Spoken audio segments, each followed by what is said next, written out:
A mother's hope. There was an old woman in a small village. Her name was Anna. She lived in a tiny house near a big oak tree. The house had small windows, a wooden door, and a garden full of flowers. Every morning she sat by the window and looked at the road. She waited. She waited for 20 years. Her hands rested on her lap, her eyes fixed on the dusty path. She watched the people pass by, children running, men carrying wood, women talking in soft voices.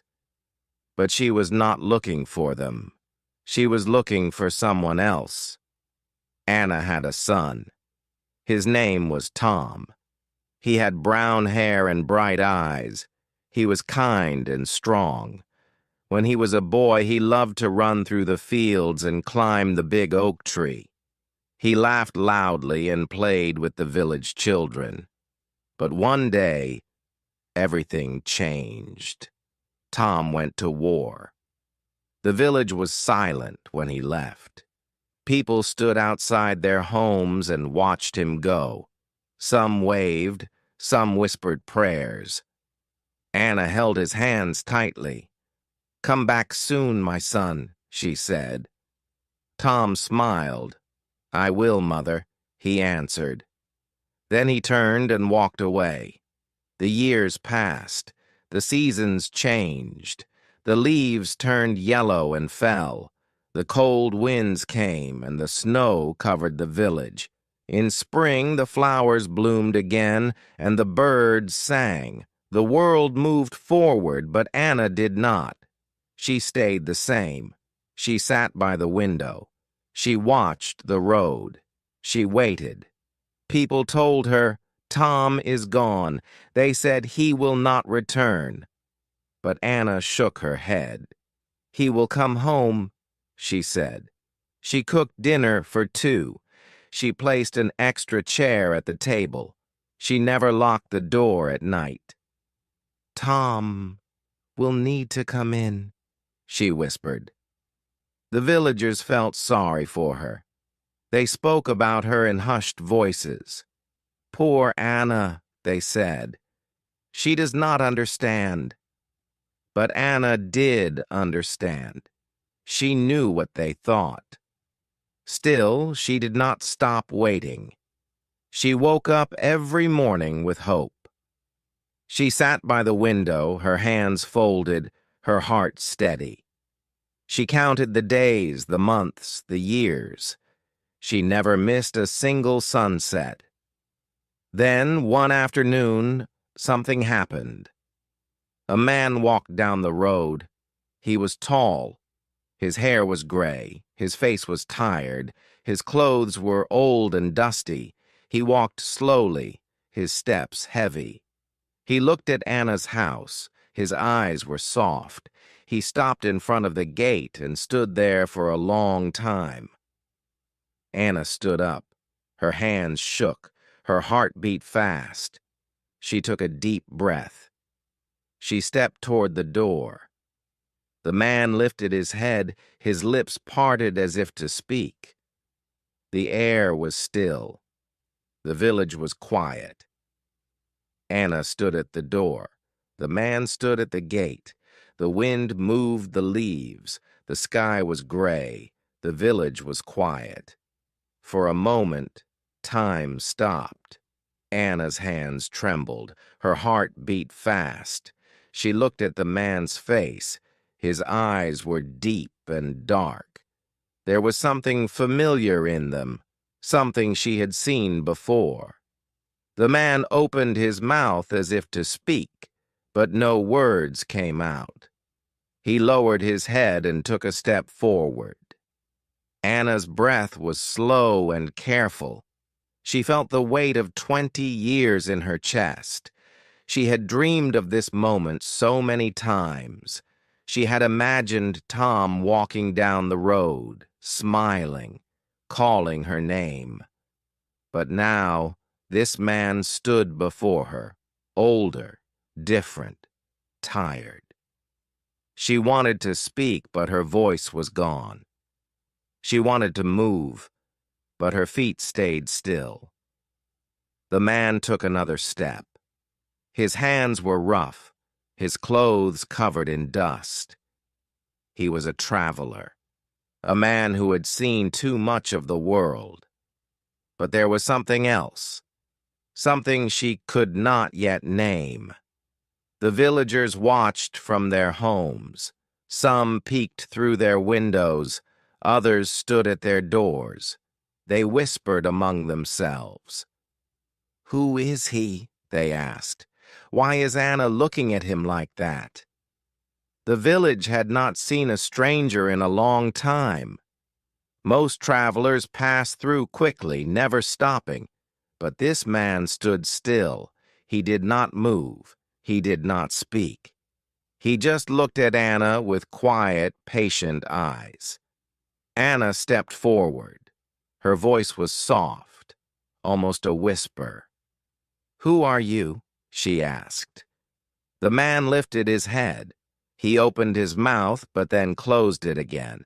His hands curled into fists, then relaxed.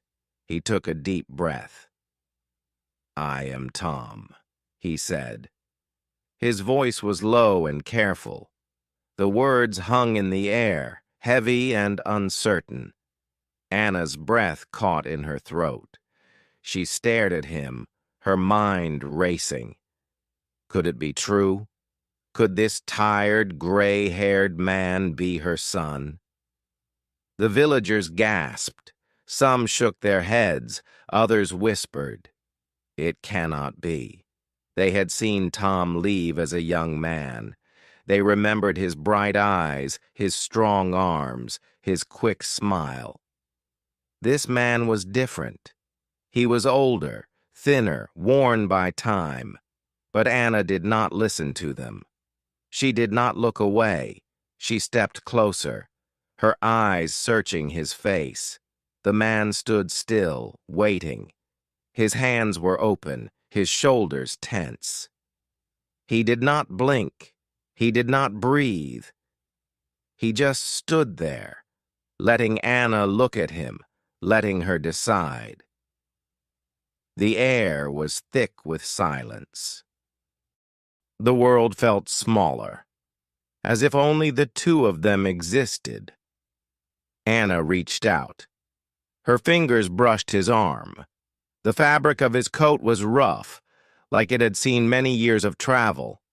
Her hand trembled, but she did not pull away. She felt his warmth, his presence. She closed her eyes for a moment. When she opened them again, she spoke, a voice stronger now. Anna's fingers rested on the man's sleeve. The fabric was rough and worn.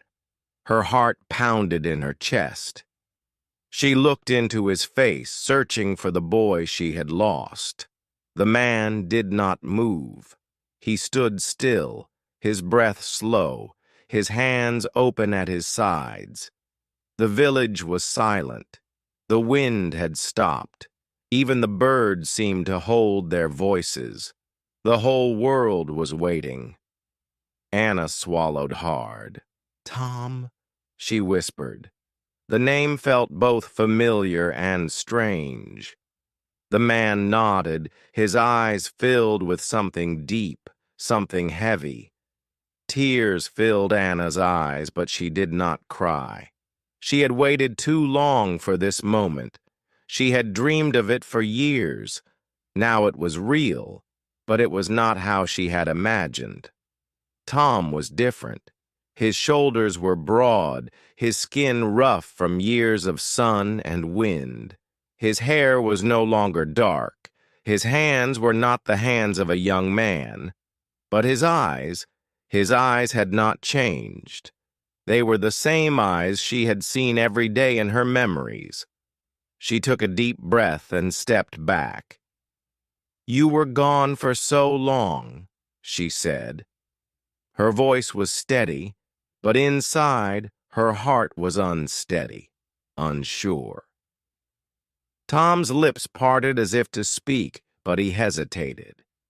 He looked down at his hands, at the dust on his clothes. He looked past Anna, at the little house, at the big oak tree that still stood tall. His chest rose and fell with a deep sigh. "I tried to come back," he said finally. His voice was quiet, almost broken. "But the road was long, and I was not the same." His words hung in the air like heavy stones. The villagers listened in silence. Some still doubted. Others watched Anna, waiting for her to decide. Was this truly Tom? Could a son return after so many years and still be the same? Anna reached for the door. Her fingers curled around the handle. She pushed it open, stepping aside. The warm light of the house spilled onto the cold ground. The air smelled of bread, of home. She did not speak. She did not ask any more questions. Instead, she looked at Tom one last time, then nodded toward the open door. An invitation, a welcome, a test. The villagers held their breath. Tom stood still for a moment, then took a step forward, one step closer to home. Tom stepped forward. The wooden floor creaked under his weight. The house smelled the same. Warm bread, old wood, a faint scent of flowers. His eyes moved slowly across the room. The small table stood in the center. 2 plates were set, just like before. A chair waited, empty, waiting for him. His throat tightened. It felt like stepping into a memory. Anna watched him carefully. She stood by the door, her hands clasped together. Her heart was full of questions, but she did not speak. She had waited too long for this moment. Words could come later. For now, she only watched. She saw the way Tom's fingers brushed the table, the way his shoulders trembled slightly. He was remembering. Tom reached for the chair and pulled it back. He sat down slowly, his hands resting on his knees. The house felt smaller than he remembered. Or maybe he had grown too big for it. He looked up at Anna. His eyes were tired, but they held something else, something that had not faded with time. Anna turned toward the kitchen. She moved with quiet purpose. She poured soup into a bowl, placed bread on a plate. Her hands were steady, but her breath was not. She carried the food to the table and set it down in front of Tom. Then she sat across from him.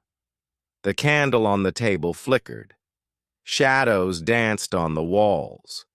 For a long time, neither of them spoke. The village outside was silent. No whispers, no footsteps, only the sound of the wind. Anna lifted her spoon and took a slow sip. Tom did the same. The warmth spread through him. It tasted like home. It tasted like a time he thought he had lost. Tom ate slowly. Each bite was careful, each sip of soup measured. The warmth filled his chest, but his hands still felt cold. His fingers curled around the spoon, as if holding on to something fragile. The room was quiet, except for the soft clink of metal against the bowl. He glanced at Anna. She ate without speaking, her eyes fixed on the table. But he knew she was watching, waiting. Anna's heart was steady, but her mind was full. She had dreamed of this moment for 20 years. Now Tom was here, sitting at her table, eating the food she had prepared. But he was not the same. His shoulders were heavier. His eyes carried shadows. She wanted to ask him 100 questions, but she was afraid of the answers. Instead, she refilled his bowl, placed more bread on his plate, and waited. Tom felt the weight of her silence. He swallowed hard. "You never stopped waiting," he said finally. His voice was quiet, but it filled the room. Anna looked up. She met his eyes, searching for something familiar. "No," she said. Her hands rested on the table, fingers slightly curled. "I knew you would come back." Tom let out a slow breath.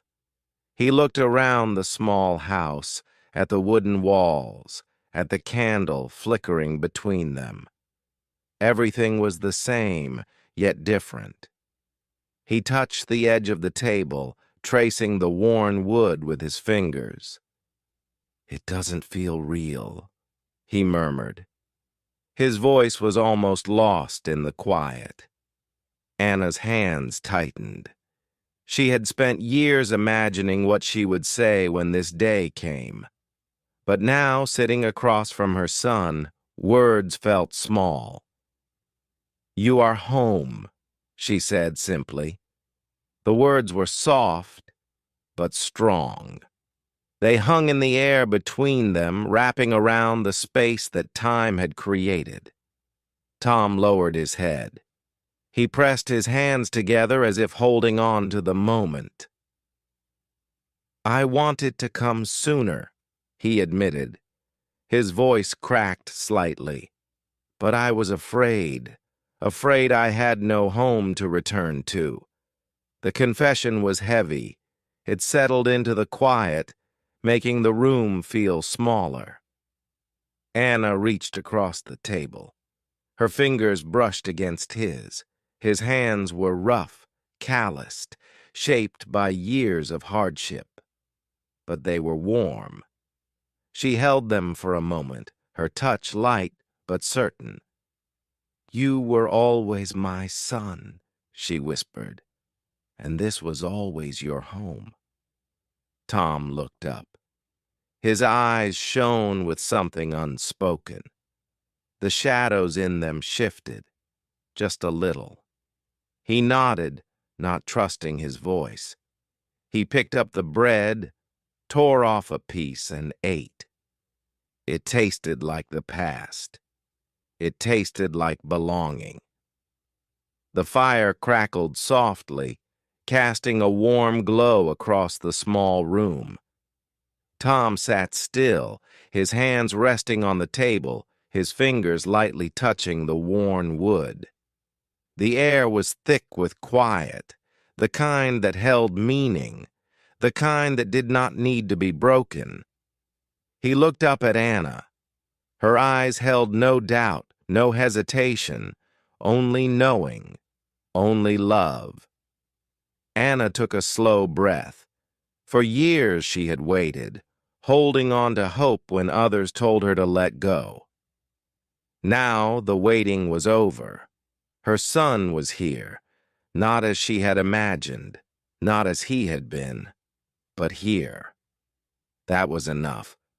She reached for the candle, pulling it closer, letting the light chase away the shadows between them. "You are home," she said. Her voice was soft but steady. Tom swallowed. The words settled deep inside him. Home. He had carried that word in his heart for years, never knowing if he would say it again. He lowered his gaze, exhaling slowly. "I am," he said. The words felt strange yet right, a truth he had longed to believe. Anna stood, moving toward the cupboard. She took out a folded blanket, the same one she had kept all these years. She walked back to him and placed it gently over his shoulders. Her hands lingered for a moment, warm and certain. "Rest now," she whispered. "You are safe." Tom did not speak. He only nodded, gripping the edges of the blanket, holding on to its warmth. His shoulders relaxed. His breath slowed. The past no longer pressed so heavily on him. The night stretched on, calm and quiet. And for the first time in 20 years, Tom did not feel lost. Outside, the wind moved through the trees.